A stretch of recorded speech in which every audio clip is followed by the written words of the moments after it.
Students, तो देखिए आप जितने भी स्टूडेंट्स हैं कॉम्पिटिटिव एग्जाम देने वाले, कंपटीशन की एग्जाम देने वाले, उसके लिए एक नई वैकेंसी निकल कर आई है जो DSSB की है। DSSB में टोटल आपको 714 वैकेंसी निकल करके आई है, जिसमें से UR के 302 सीटें हैं, OBC के 212 सीटें हैं, EWS की 77 सीटें हैं, SC की 70 है और ST की 53 सीटें हैं। ठीक है, तो आपकी सीटें जो है वो इस तरह से निकल कर आई है और इसमें आपका अप्लाई डेट जो है वो शुरू हो चुका है, यानी अप्लाई करना शुरू हो चुका है। अगर आप अप्लाई कर चुके हैं तो सही है, और अगर नहीं किए हैं तो इस वीडियो को देखने के बाद अप्लाई करें, तब आप देखिए कि आपको क्या बेनिफिट्स मिलते हैं। ठीक है, इसका अप्लाई डेट था 12 दिसंबर 2025 से 15 जनवरी 2026 तक ये चलने वाली है। इसमें एज लिमिट है आपका 18 से लेके 27 तक। इसमें एज लिमिट में आपको क्या है कि दिल्ली के जो होंगे, दिल्ली के जो OBC होंगे, UR होंगे, OBC होंगे और ST SC जो भी होंगे, EWS होंगे, उसमें से आपको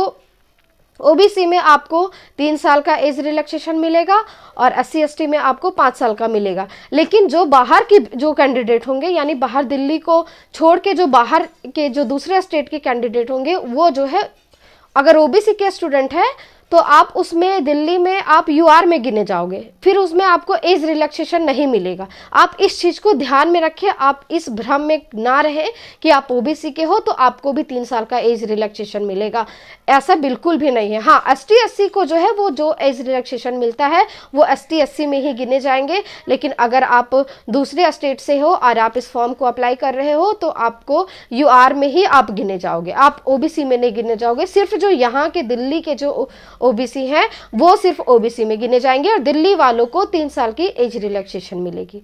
ठीक है, तो इस तरह से जो है वो आपको अपने फॉर्म को अप्लाई करना है। अब मैं आपको बताने जा रही हूँ कि इसमें आपके कौन कौन से सब्जेक्ट रहते हैं। आप खुशी इस बात की है कि जिन बच्चों का इंग्लिश सही नहीं है, जिन बच्चों का इंग्लिश सही नहीं हुआ है या जिन बच्चों का इंग्लिश सही नहीं है, इसमें एक ऐसा एग्ज़ाम है जिसमें आपको हिंदी भी है और इंग्लिश भी है, यानी दोनों सब्जेक्ट है इसमें। ठीक है, और मेन चीज़ तो ये है कि ये सिर्फ 10th लेवल का एग्ज़ाम है। आप 10th लेवल के एग्ज़ाम, ये 10th लेवल का एग्ज़ाम आप इसमें भर रहे हो तो इसमें आपको जो है वो सब्जेक्ट देखने को मिलेंगे। हिंदी के आपके 40 क्वेश्चन रहेंगे, इंग्लिश के भी आपको 40 क्वेश्चन रहेंगे, मैथ्स के भी आपके 40 क्वेश्चन रहेंगे, रीजनिंग के भी आपके 40 क्वेश्चन रहेंगे और GK GS के भी आपके 40 क्वेश्चन रहेंगे। ठीक है, 40 क्वेश्चन आपके पूरे रहेंगे, यानी 200 टोटल क्वेश्चन रहेंगे और ये 200 मार्क्स का भी क्वेश्चन रहेगा। 200 मार्क्स का ये टोटल क्वेश्चन रहेगा। ठीक है, और आपको इसमें टाइम मिलेगा 120 मिनट, यानी कि टोटल आपको 2 आवर इसमें आपको टाइम मिलेगा इस एग्ज़ाम को लिखने के लिए। और हाँ, एक चीज़ और, आपको इसमें नेगेटिव मार्किंग, अगर नेगेटिव मार्किंग के बारे में बात करें तो इसमें आपको 0.25 की आपको नेगेटिव मार्किंग आपको लगेगी इसमें। ठीक है, तो आप जब भी इस एग्ज़ाम को दें तो उन बच्चों के लिए ये फ़ायदा है जिनकी इंग्लिश थोड़ी वीक है। ठीक है, जिनकी इंग्लिश थोड़ी कमज़ोर है, उसमें आपको फ़ायदा है कि आपको हिंदी भी 40 नंबर के आएंगे, इंग्लिश भी, मैथ्स भी, रीजनिंग भी और GK GS भी। तो ये आपका 10th लेवल का ही एग्ज़ाम होने वाला है। ठीक है, तो इस तरह से आप एग्ज़ाम को दें। और हाँ, इसमें एक चीज़ और आपको ये जानने की ज़रूरत है कि इसमें आपको टोटल जो है वो 12 डिपार्टमेंट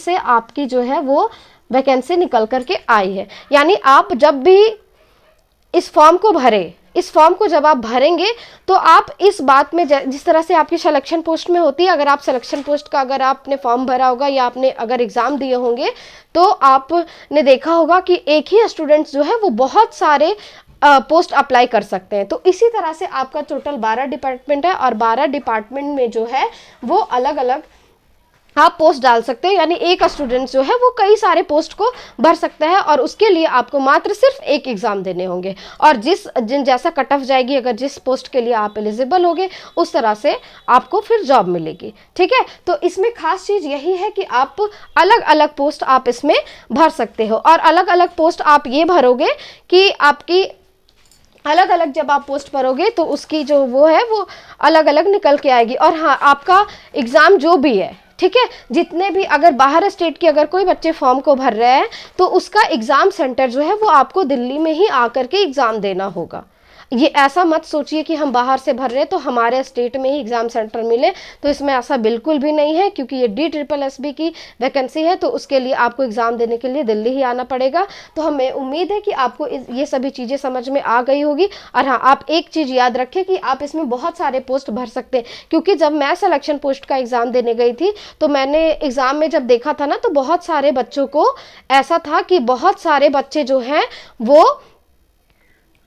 मैंने जब बच्चों से जब मैं पूछी, जो मेरे अगल बगल में बैठे थे, उन्हें ये तक नहीं पता था कि इसमें हम बहुत सारे पोस्ट को भर सकते हैं। तो मैं इस वीडियो को सिर्फ इसलिए बना रही हूँ ताकि आपको भी, आपसे भी ये मिस ना हो जाए कि आप इसे बहुत सारे पोस्टों में डाल सकते हो, क्योंकि हमने जब एग्जाम लिखा था तो उसमें भी हम जो है वो नहीं दे पाए थे। ठीक है, बहुत सारे बच्चे जो है, उसने तो बोला था मुझे, मैंने जब एक लड़की से पूछा, उसने तो बोला कि मुझे तो पता ही नहीं था कि एक पोस्ट, इसमें और सारे पोस्ट भी भर सकते थे। मुझे लगा कि 10th लेवल में सिर्फ हम एक ही पोस्ट भर सकते हैं, लेकिन ऐसा नहीं है।